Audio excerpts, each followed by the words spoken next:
Presiden terpilih RI Prabowo Subianto ternyata telah melirik sejumlah menteri Presiden Joko Widodo atau Jokowi di Kabinet Indonesia Maju.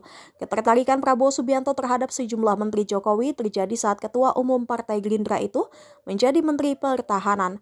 Menurut Prabowo Subianto, selama dirinya bekerja sama dengan beberapa menteri di KIM, mulai melihat potensi-potensi untuk melanjutkan pekerjaan di kabinetnya kelak saat menjadi Presiden RI.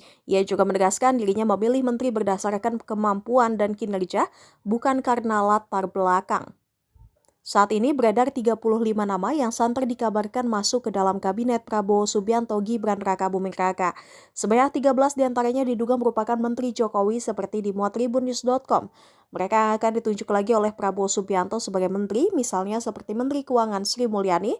Diduga Menteri Keuangan Sri Mulyani akan ditunjuk menjadi Menteri Koordinator Perekonomian di Kabinet Prabowo Gibran. Kemudian ada juga Menteri BUMN Erick Thohir yang diisukan menjabat Menteri Koordinasi Investasi dan Hilirisasi.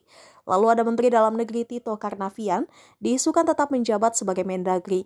Selain itu, Menteri Kesehatan Budi Gunadi Sadikin juga diisukan menjabat sebagai Menteri Keuangan. Prabowo Subianto juga diduga akan kembali menarik Menteri Hukum dan HAM Supratman Andi Adgas yang diisukan tetap menjadi Menkumham. Menteri Perdagangan Zulkifli Hasan juga diisukan tetap menjabat sebagai Menteri Perdagangan. Menteri Sekretaris Negara Pratikno diisukan menjabat sebagai Menteri Riset dan Teknologi. Menteri Perindustrian Agus Gumiwang Kertasasmita diisukan tetap menjabat sebagai Menperin.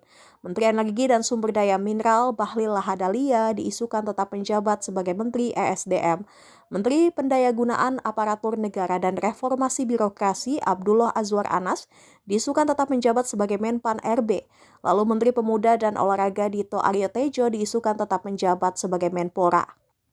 Menteri Investasi atau Kepala BKPM Rosan Ruslani diisukan tetap menjabat sebagai Menteri Investasi atau Kepala BKPM.